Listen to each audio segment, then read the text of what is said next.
So, dito kami dinala nung charter driver namin for our lunch. So, akala namin it has reasonable pricing and good food.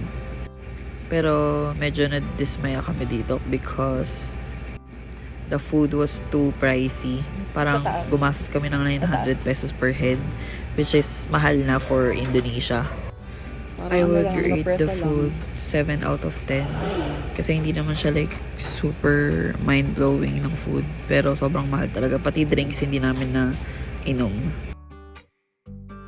Ang funny pa dito kasi parang tiwala na kami na mura yung food sa Indonesia. So, umorder lang kami without computing or converting. So, medyo na-disappoint kami nung nalaman namin 900 pesos per head yung binayaran namin dito. Pero overall, decent naman, so goods. Sa atin daw, binababag yan eh.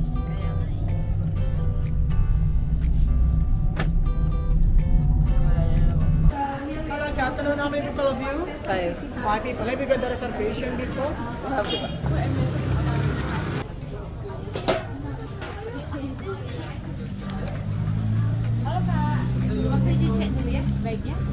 Sorry, may I check your bag before you go in?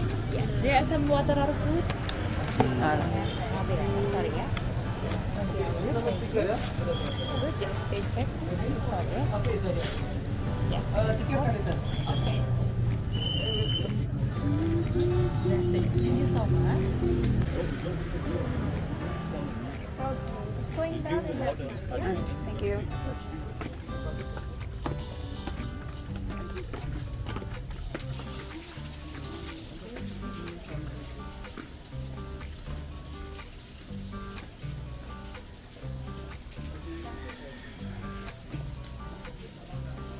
Ayun yung tayo. Good afternoon. You're going to the rice terrace and suite. You wanna drink some coffee or you wanna see the process how we make this coffee first? Gusto niya yung process? Okay naman. Okay? Yeah. So here we have the animal. They help for the process of making coffee in here. So the animal in Balinese we call luwak, but in English we call mongoose or civet cat.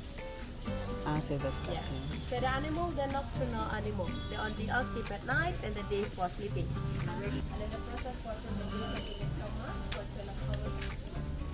so for the dropping this one, we need wash by hot water and normal water until the clean.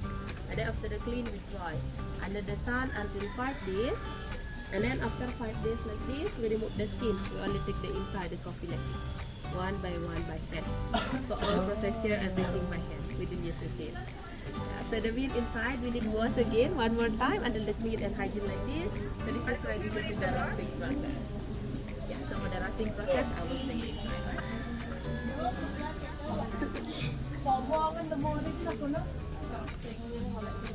Ito, bubutan mo yun.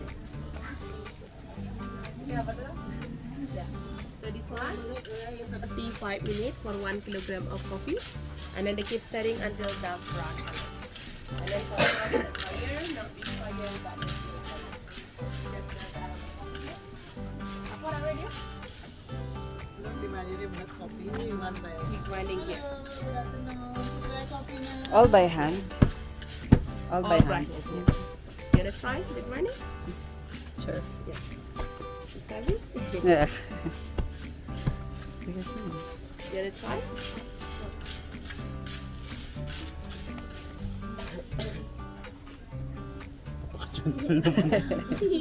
Parang wala kang matutulog.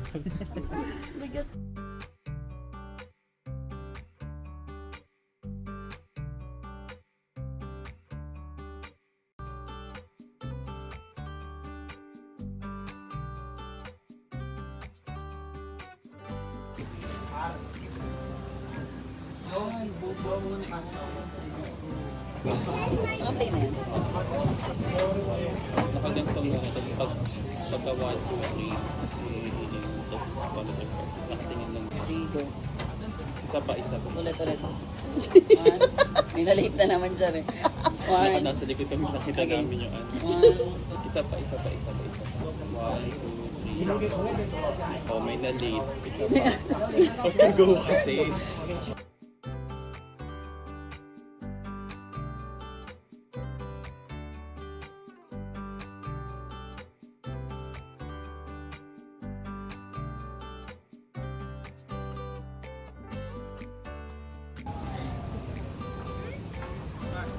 Nasaan tayo, no? isang pururot.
Ulo mo nga.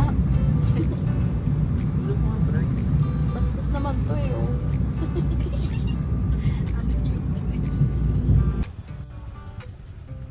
So, after namin umuwi, naligo lang kami and then nag-prepare. Tapos, naglakad-lakad kami to find a local restaurant na pwede namin kainin. And we found this gem, Kuta Seafood 01. Nakita namin ang dami kumakain, so naintriga kami. Ay pala yun, yung ano, yung nasa timbang. This one. Ang masarap yung kayo pala. Parang chincharap. And then 1. Walang presyo yung menu nila, pero mukhang mga local yung kumakain. So, alam namin na mura talaga to. Isa nun? Hindi, ang solo siya. So, parang matikman natin lahat. Tapos, Isang piraso iwan naman ako. Hindi ko nakakita. Ito, one piece Ano? lang. Hindi ko sa atin masarap na lang. Hindi, chicken lang. So, walang Separate. Separate naman tayo. Separate na. Hindi, nag-iisa natin separate tayo ng ano, sweet. Sweet. Para for sharing yung sweet. Tapos ito nakita namin na halos lahat na kumakain, nakakamay lang. So, to embrace the culture, nagkamay na din kami. Kasi nakakayang maghingi ng spoon and fork. Ito din yung iconic sa kanila, yung sambal. Parang chili paste nila. Halos lahat ng restaurant merong ganitong sineserve. Actually, pati McDo meron.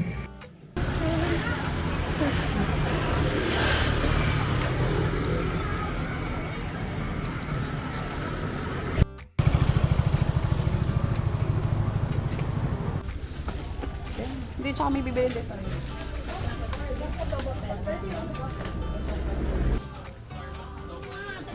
Magkano? We? Ano? Tara mag-hoard tayo. Uy, 6 lang? nagbenta sa Oh, Pilipinas. ayun, no, diba? Starbucks espresso, 10,000. Ito lang siya. Preso. I-espresso lang Preso yan. yan, B. Oh, so ano naman? Yung parang ano lang siya. Parang Amerikano.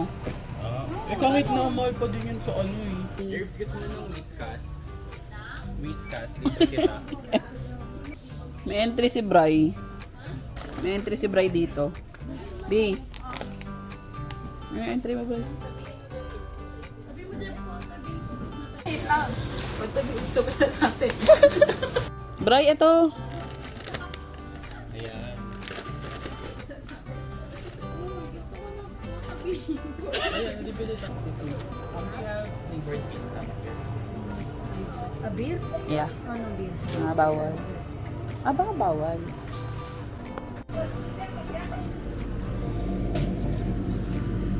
Avocado.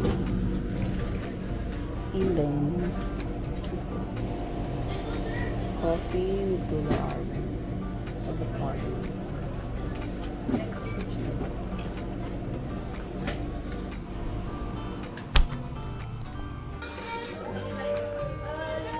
And then this one. Ayun na, ang cute nung refill ng gas.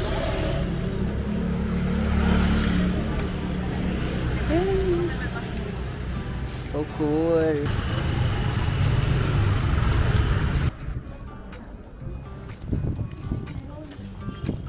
Dito naman tayo Okay, ano to?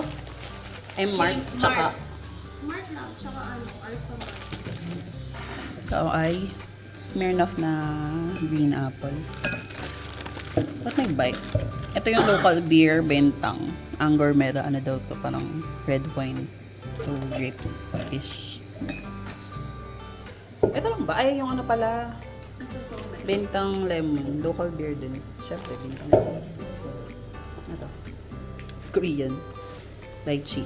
So, lychee. Ano pa iba? May isa ba iba pa bang ganito? Wala na. Puro lychee lang. Di ba pala yun? May apat. Tapos ito, mga around lang, 30 pesos yung mga ganito. Ito din parang mura lang din kaya gusto ko i-try. Avocado. Coffee. Ito yung Ito hindi ko alam kung ano to. Pero halal siya eh. Madaming halal sa kanila kasi madaming Muslim. Mga ba? Meron ito sa Pilipinas eh. Chicken twist. Ito yung local nila. Ay, hindi ito. Hindi. Ay, Yan yun. hindi yan yan. Wala, nabalik din. Potabi. Ano pala yun, Bray, magkaiba? Yung tatak.